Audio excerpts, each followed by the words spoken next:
Good morning dear students. आज हम class 6 का चैप्टर नंबर 10 क्षेत्रमिति पढ़ने वाले हैं। इसमें आज हम किस प्रकार से क्षेत्रमिति में हम क्या क्या पढ़ने वाले हैं और इसका क्षेत्रफल जो परिमाप है वो किस तरह से ज्ञात किया जाता है वो हम इसमें पढ़ने वाले हैं। तो देखिए, पहला टॉपिक है परिमाप। परिमाप होता क्या है?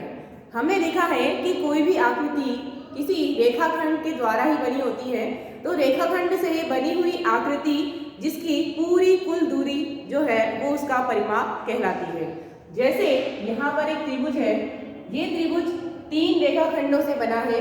तो त्रिभुज की यहाँ से यहाँ जाएंगे, इधर जाने पर, वापस इधर मुड़ने पर और वापस से इसी बिंदु पर आने पर यहाँ पर कुल जो दूरी है इसकी टोटल दूरी वो इसका परिमाप कहलाएगी।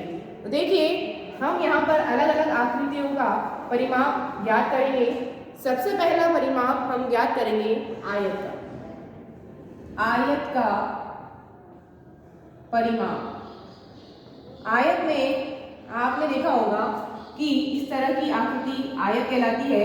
यहाँ पर इसे लंबाई, इसे चौड़ाई कहते हैं और यहाँ पर ये लंबाई और यहाँ पर चौड़ाई होती है। इसका मतलब ये जो लंबाई है वो 2 बार है और चौड़ाई भी यहाँ पर 2 बार है। तो इसका परिमाप होता है 2 गुणा लंबाई प्लस चौड़ाई। इस तरह से हम इसका परिमाप ज्ञात कर सकते हैं। दूसरा, हम यहाँ देखते हैं एक आकृति होती है वर्ग। वर्ग का परिमाप क्या होता है? तो वर्ग का परिमाप बराबर, हमें पता है कि इस तरह की आकृति जिसमें चारों भुजाएं आपस में बराबर होती हैं वो वर्ग कहलाती है और प्रत्येक कोण 90 डिग्री का होना चाहिए। लेकिन हम यहाँ देखते हैं कि इसकी जो चारों भुजाएं हैं वो आपस में बराबर होती हैं। तो इसमें 4 भुजाएं हैं, इसलिए हम इसको लिखेंगे 4 गुणा भुजा। या फिर आप इसकी जो भी भुजाएं आपको दे रखी हैं, जैसे यहाँ मान लिया 4, ये भी 4, ये 4 और ये भी 4, तो आप इस 4 को सबको प्लस कर दोगे तो भी यही आंसर आएगा। यहाँ पर हमारा वर्ग का परिमाप का सूत्र होता है 4 गुणा भुजा। तीसरा है समबाहु त्रिभुज का परिमाप। समबाहु त्रिभुज का परिमाप। तो यहाँ पर हम देखते हैं कि समबाहु त्रिभुज में तीनों भुजाएं आपस में बराबर होती है। तो हम इसको लिख सकते हैं 3 गुणा भुजा। ये आकृतियों का परिमाप ज्ञात करने का सूत्र है। अगर हमें पता नहीं हो कि किस प्रकार से हम परिमाप ज्ञात करेंगे तो आपको देखना है आकृति में जितनी भी भुजाएं दे रखी हो सभी का योग करने पर हमें उसका परिमाप प्राप्त हो जाता है। तो अब हम बात करने वाले हैं क्षेत्रफल की। क्षेत्रफल होता क्या है?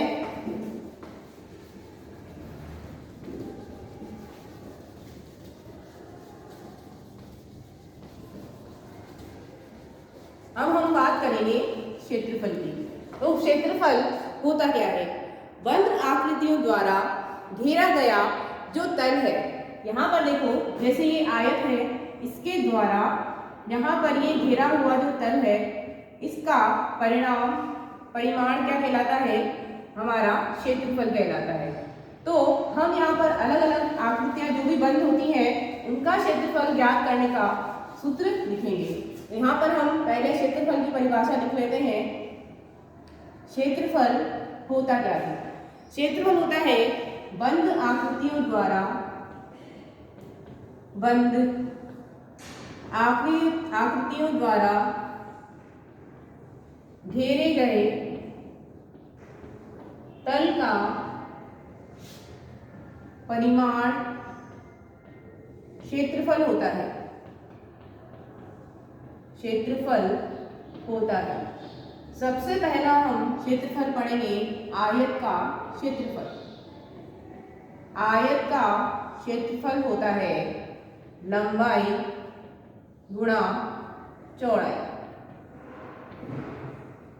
आयत का क्षेत्रफल अगर हमें ज्ञात करना है तो हम सूत्र लगाएंगे लंबाई गुणा चौड़ाई। इसी तरह से इसका वर्ग का क्षेत्रफल ज्ञात करने का सूत्र क्या होता है? वर्ग का क्षेत्रफल बराबर भुजा गुणा भुजा। इस तरह हम किसी वर्ग या आयत का क्षेत्रफल ज्ञात कर सकते हैं। तो आइए अब हम एक्सरसाइज 10.1 के कुछ क्वेश्चन यहाँ पर सॉल्व करेंगे। पहला क्वेश्चन क्या है? पहला क्वेश्चन हमें दिया गया है कि जो भी हमें आकृतियाँ दी गई है उनका हमें परिमाप ज्ञात करना है। तो यहाँ पर हमने अभी परिमाप का सूत्र पढ़ा था। जो आकृति हमें नहीं दी गई है या फिर उस आकृति के बारे में हमें नहीं पता है तो हम उसकी जितनी भी भुजाएं हैं उन्हीं सबका योग प्राप्त करेंगे तो हमें परिमाप ज्ञात हो जाएगा। देखिए क्वेश्चन नंबर 1 है, निम्न आकृतियों का परिमाप ज्ञात कीजिए। परिमाप ज्ञात करो। यहाँ पर पहली आकृति हमको दी गई है इस तरह से, ना तो ये त्रिभुज है, ये एक चतुर्भुज है, लेकिन समचतुर्भुज ऐसा नहीं है, ना आयत है ना ही वर्ग है। तो यहाँ पर इसकी भुजाएं अलग अलग दी गई हैं।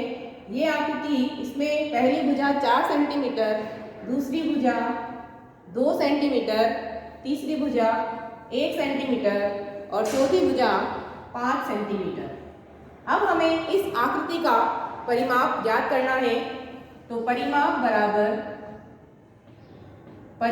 बराबर सभी भुजाओं का योग। परिमाप बराबर सभी भुजाओं का योग।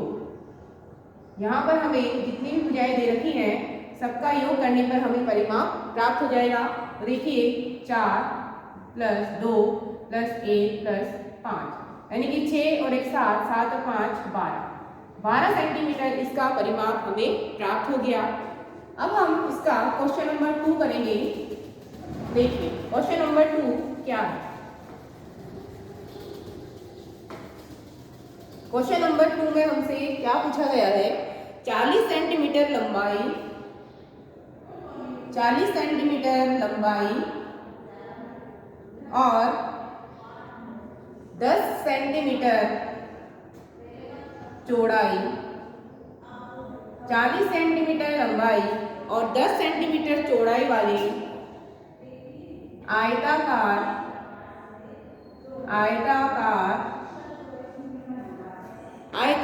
बॉक्स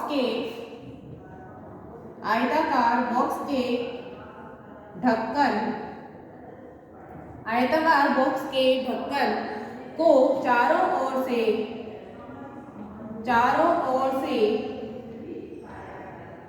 टेप से ढका जाता है।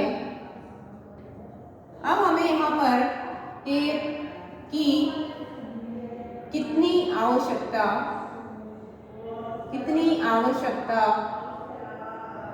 होगी? तो यहाँ पर हमें पूरी टेप की लंबाई ज्ञात करनी है। इसके लिए हम यहाँ देखते हैं कि जो आयताकार बॉक्स है उसकी लंबाई बराबर लिखेंगे। लंबाई बराबर 40 सेंटीमीटर, चौड़ाई बराबर 10 सेंटीमीटर। अब चूंकि बॉक्स आयताकार है तो आयताकार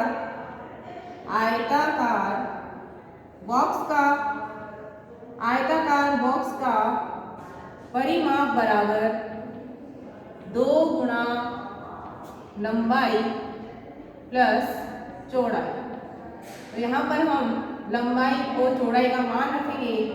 2 गुणा 40 + 10 हो गया 2 गुणा 50 यानी कि 100 सेंटीमीटर। इस तरह से हम किन्हीं भी आकृति, जो भी हमको आकृतियाँ दी गई हैं उनका हम परिमाप ज्ञात कर सकते हैं। तो आज के लिए इतना ही, कल हम इसके आगे पढ़ेंगे। Thank you.